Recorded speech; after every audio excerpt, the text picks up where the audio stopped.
ইউটিউবে হেরিকেন ধরিয়ে অথবা চশমা পরে কোনোভাবেই কিন্তু এই রেসিপিটা খুঁজে পাবেন না, যতই চেষ্টা করুন। হ্যালো এভরিওয়ান, আসসালামু আলাইকুম। আজকের পর্বে শেয়ার করছি অসম্ভব মজাদার এবং ব্যতিক্রমধর্মী একটি রেসিপি, আর সেটা হচ্ছে সিমের বিচি দিয়ে কাবাবের রেসিপি। আশা করি আজকের রেসিপিটা আপনাদের কাছে অনেক বেশি ভালো লাগবে। আর এই তো আমি এখানে এই টাইপের সিমের বিচি নিয়েছি, না হচ্ছে একদমই নরম আর না হচ্ছে একদমই পোক্ত, মানে খুব বেশি হার্ড হয়ে গিয়েছে এমনও না। সিমের বিচিগুলোকে আপনারা চাইলে এভাবে খোসা ছাড়িয়েও নিতে পারেন, তবে আমি খোসা ছাড়িয়ে ব্যবহার করছি না, আমি হচ্ছে পরবর্তীতে খোসাটা ছাড়িয়ে নিব। এখানে আমি অর্ধেকটা পরিমাণ সিমের বিচি ধুয়ে নিয়েছি এবং এটাকে পানি ঝরিয়ে নিতে হবে।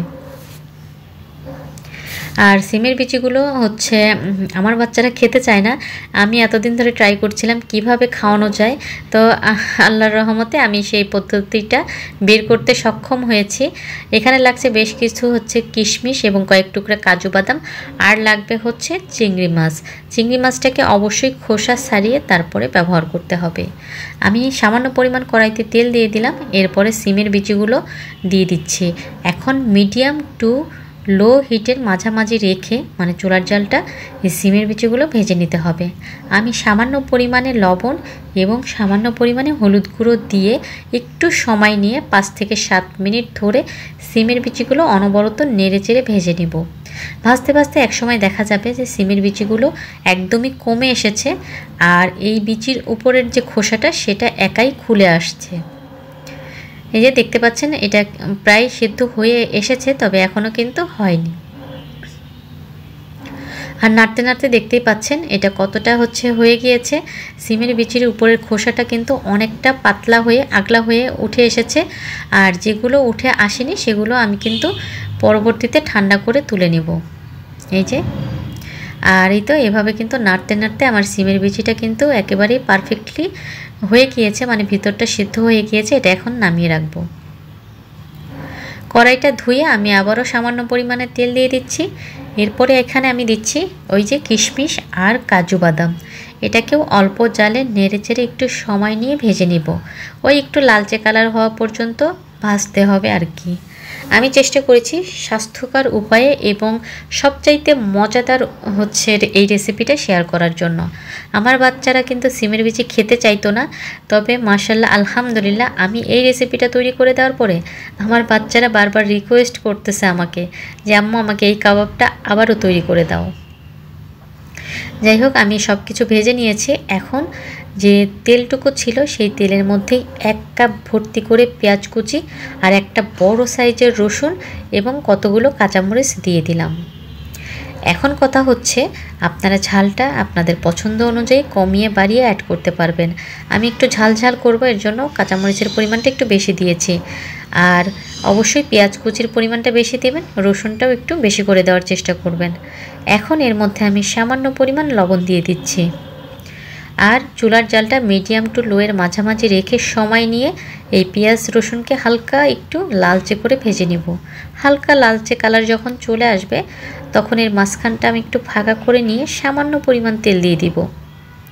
খুবই অল্প তেলে কিন্তু এই রান্নাটা করা যায়।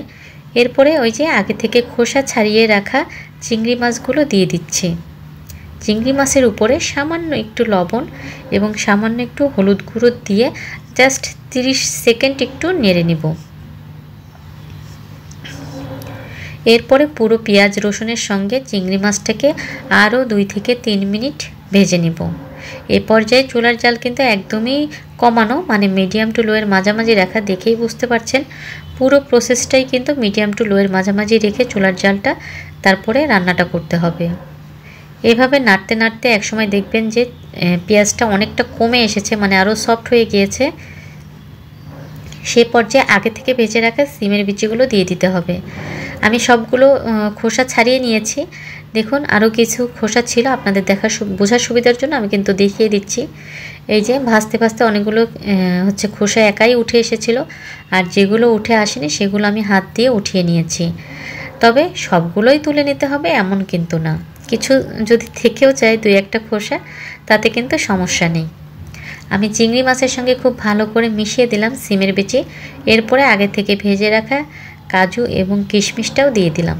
এখন অনবরত এটাকে নেড়ে চেড়ে একটু কমিয়ে নিতে হবে। এটা নাড়তে নাড়তে দেখবেন একটু লালচে কালার হয়ে আসবে বা একটু কমে আসবে আর কি নাড়তে নাড়তে। দেখতেই পাচ্ছেন এটা অনেকটা কিন্তু কমে এসেছে। আর এই তো এখন এটা আমি এক সাইডে নামিয়ে রাখবো। এরপরে আমি এখানে কয়েক টুকরা পাউরুটি ব্যবহার করছি।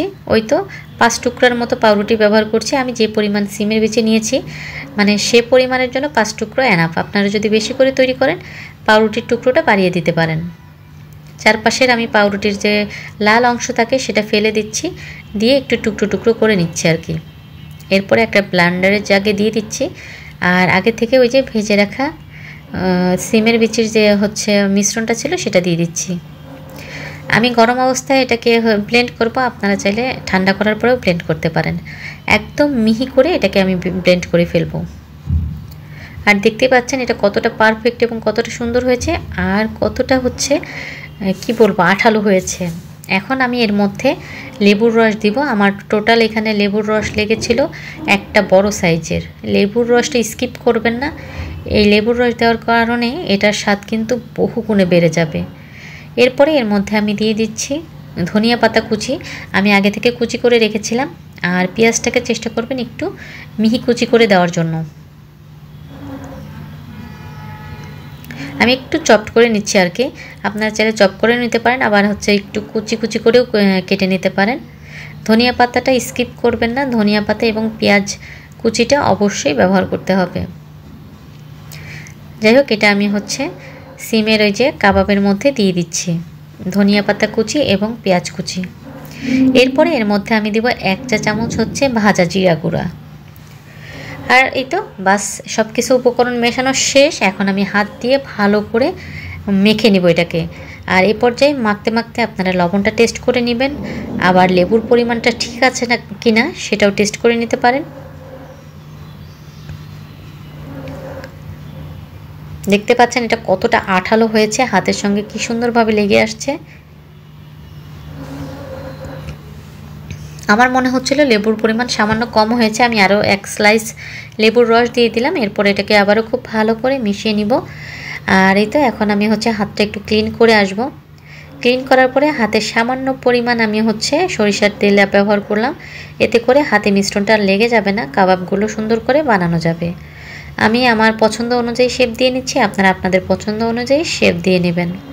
এভাবে তৈরি করে কিন্তু আপনারা হচ্ছে ডিপ ফ্রিজে ফ্রোজেন করতে পারেন। চাইলে এগুলো বার্গারের পেটি হিসেবেও কিন্তু ব্যবহার করতে পারবেন। এই তো এইভাবে সবগুলো আমি কাবাব তৈরি করে নিচ্ছি। আজকে শিমের বিচির কাবাবের রেসিপিটা কেমন লাগলো অবশ্যই আমাকে কমেন্টস করে জানাবেন। ভালো লাগলে লাইক কমেন্টস এবং শেয়ার করে পাশে থাকবেন। আর এদিকে একটা ডিম সামান্য পরিমাণ লবণ দিয়ে ভালো করে ফেটিয়ে নিতে হবে। এখন আমি কিছু কাবাব হচ্ছে ভেজে দেখাবো, আর বাকিগুলো কিন্তু ডিপ ফ্রিজে ফ্রোজেন করব। জাস্ট একটা টিফিন বক্সে রেখে ডিপ ফ্রিজে রেখে দিব। তেলটা খুব ভালো করে যখন গরম হয়ে যাবে তখন এর মধ্যে যে ডিমের মিশ্রণে কাবাবগুলো চুবিয়ে কড়াইয়ের তেলের মধ্যে দিয়ে দিতে হবে। জালটা আমি হাই হিটে রেখেছিলাম, এরপরে কিন্তু একদম লো করে দিয়েছি। এরপরে একদম লো হিটে একটু সময় নিয়ে ভাজবেন, তাহলে ভিতরটা এবং উপরটা দুইটাই কিন্তু সুন্দর হবে। আমরা অনেকেই মনে করি যে সিমের বিচি তো রান্নাই করা, তাহলে এত মানে সময় নিয়ে কেন ভাজতে হবে। আসলে ভিতরটা যখন একটু সময় নিয়ে ভাজবেন উপরটা যেমন মুচমুচে হবে, ভিতরটাও পারফেক্টভাবে একটু শক্ত টাইপের হয়ে যাবে, তখন কিন্তু খেতে ভালো লাগবে। যাই হোক আমার তো মনে হয় ইউটিউবে কোথাও আপনারা এই রেসিপিটা খুঁজে পাবেন না, সিমের বিচি দিয়ে এত মজাদার কাবাব। আশা করি ভালো লাগবে। আপনাদের কাছে একটা রিকোয়েস্ট থাকবে, সেটা হচ্ছে আমার চ্যানেলটা সাবস্ক্রাইব করে একটু বেশি বেশি লাইক কমেন্টস এবং শেয়ার করবেন। এত সুন্দর একটা রেসিপি দেওয়ার জন্য তো এইটুকু হচ্ছে রিকোয়েস্ট আপনারা রাখতেই পারেন, তাই না? যাই হোক কাবাবগুলো হয়ে গিয়েছে। আর ফাইনাল লুক কেমন লাগলো অবশ্যই কমেন্টস করবেন। আর বাসায় যদি ট্রাই এখনও করে না থাকেন এক্ষুনি ট্রাই করুন। বাচ্চারা একদম কি বলবো রিকোয়েস্ট করবে আপনার কাছে খাওয়ার জন্য। আজকে এ পর্যন্ত, সবাই ভালো থাকবেন, সুস্থ থাকবেন। আল্লাহ হাফেজ।